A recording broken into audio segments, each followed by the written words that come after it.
Bonjour à tous, c'est James Leloup de Zurich. La semaine de tous les dangers. Pourquoi? Parce que cette semaine, les amis, voilà ce qui se passe. Cette semaine, on a le rapport Scholz vers 16 h aujourd'hui. Le PIB allemand, mais ce qui va surtout nous intéresser et ce qu'on attend tous, c'est la décision de la Fed sur les taux d'intérêt et la conférence de presse du FOMC. D'accord. Ensuite, on aura jeudi les inscriptions hebdomadaires au chômage qui seront surveillées et les créations d'emplois dans le secteur non agricole. Ensuite, vendredi. D'accord. Mais le plus important, c'est ça, les gars. Ça va être ça. Ok. Décision de la Fed, etc. Tout le monde attend ça. Pourquoi? Parce que la Fed va donner justement sa réponse. On en saura un petit peu plus. Et ce qu'il faut savoir, ce que j'ai dit la dernière fois, c'est que il va y avoir un turnover. Il y aura 4 membres de la Fed qui vont changer. Donc il y en a 4 qui partent, il y en a 4 qui arrivent. Et les 4 qui arrivent sont très au quiche sur les marchés, je rappelle. Donc ils risquent pardon, de donner le ton sur ce qui va se passer dans les mois à venir. Et il n'y aura peut-être pas une baisse des taux au mois de mars qui a été justement anticipée un petit peu trop vite. Pression sur les membres de la Fed du coup. Donc je vous ai mis là Google ce soir, calendrier économique. Ok, calendrier des résultats. Allez. Hop. Donc ce soir, par capitalisation, c'est classé, d'accord. Là, je l'ai mis le soir, donc voilà. On commence par Microsoft, Alphabet, AMD. Attention à surveiller. Pfizer ici, ce sera dans la journée. On continue avec Mastercard mercredi. Ok, Thermo Fisher Scientific, Qualcomm, Boeing, ADP. Les 5 premiers. Jeudi, ça sera Apple, Amazon. Attention, Apple, Amazon. C'est du lourd, d'accord. Sanofi aussi pour la France. ExxonMobil, vendredi. Après McDonald's, Caterpillar, etc. Ça sera lundi. Voilà. En ce qui concerne les cryptos, on a le Bitcoin qui est remonté un petit peu, d'accord, au niveau des 43 000. Je vous ferai un spécial crypto ensuite là-dessus. Les news de la bourse, bah, regarderez vous-même, il n'y a pas de souci. Google.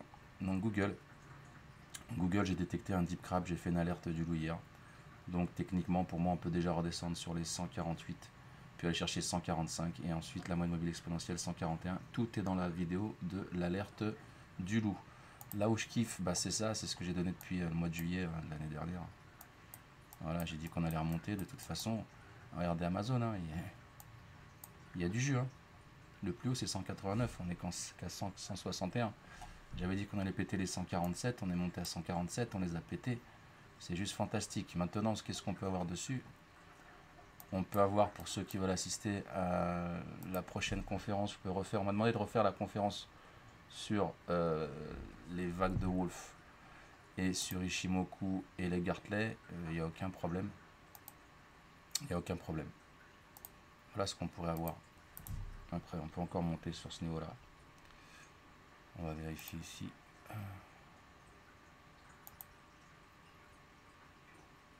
Oui, largement, ouais.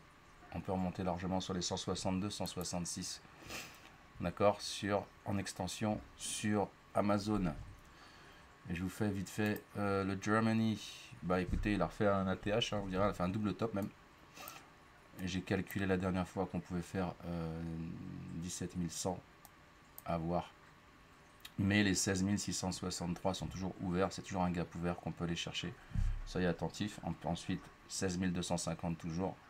Et enfin, les 15 859.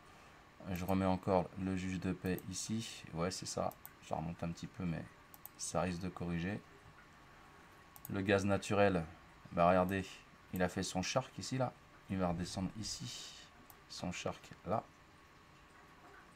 Ok, pile poil la zone que j'ai donnée. Hein. Ça, c'est pas un stop loss, hein. Ça, c'est un niveau de Fibonacci. Et là, il risque de repartir à la hausse. Et s'il explose à la hausse, si on a une divergence sur le ROC, ça risque d'exploser et faire très très mal.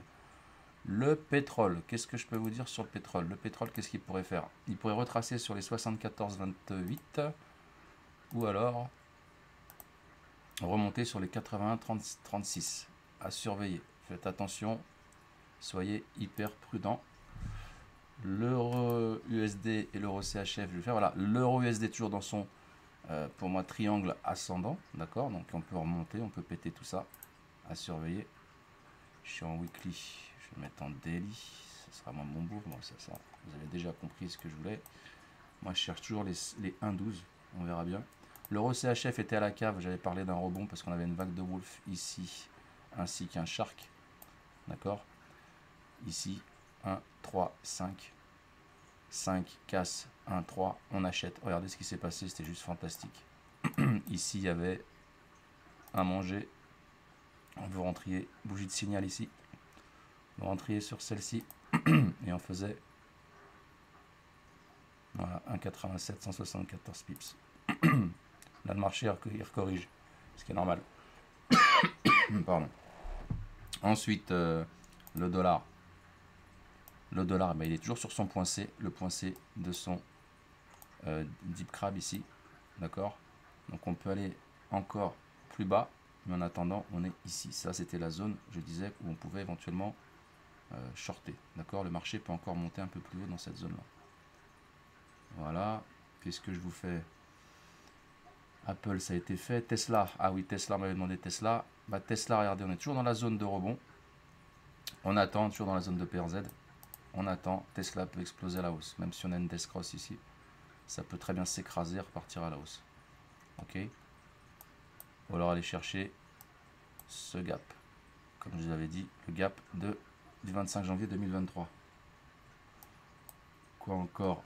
Ah, les taux, on va regarder les taux, c'est très important, c'est ce que je vais vous montrer, là ça redescend un petit peu, donc c'est pour ça qu'il y a une petite euphorie là sur les marchés, parce que c'est redescendu, mais dès que ça va remonter, les marchés vont corriger très fort.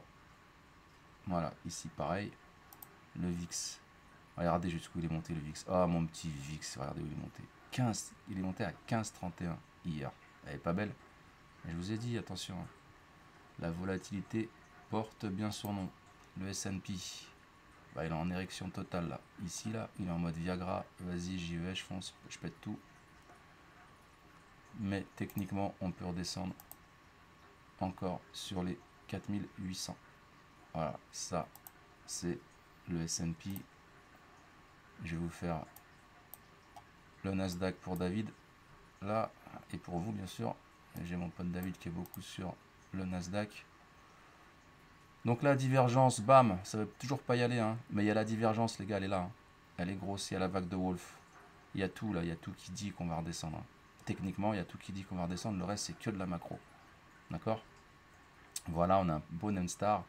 Le point D converge parfaitement avec la moyenne mobile exponentielle 200. Et selon les experts et mes collègues, etc., on est tous sur les 15 800. Environ, tu vois, sur ces niveaux-là, sur ce rectangle-là. Donc c'est ça qu'on va chercher et qu'on veut tous aller chercher. Voilà. J'avais mis 17 800, c'est une target potentielle, oui. Oui. Je vais pas vous faire peur, mais sur le Dow Jones, je vous rappelle qu'il y avait un drapeau ici, d'accord? Drapeau. Le marché, il monte. E-range. Drapeau. Bam, on a pété le drapeau. Donc est-ce qu'on va redescendre? Il va y avoir du corrigement et on va redescendre plus bas ou pas? On va le savoir cette semaine. Donc semaine de tous les dangers. N'oubliez pas qu'on a la Fed, on a les GAFAM, d'accord? On a les GAFAM. Aujourd'hui, on a Microsoft, Google. Et je reviens sur le calendrier. Microsoft, Google. Aujourd'hui, on aura Amazon et Apple cette semaine, d'accord? Donc grosse semaine. Réunion de la Fed, on attend tous. Et puis, on verra bien comment ça se passe. Voilà, c'était le loup de Zurich. Je vous souhaite une excellente journée à tous. Paka paka.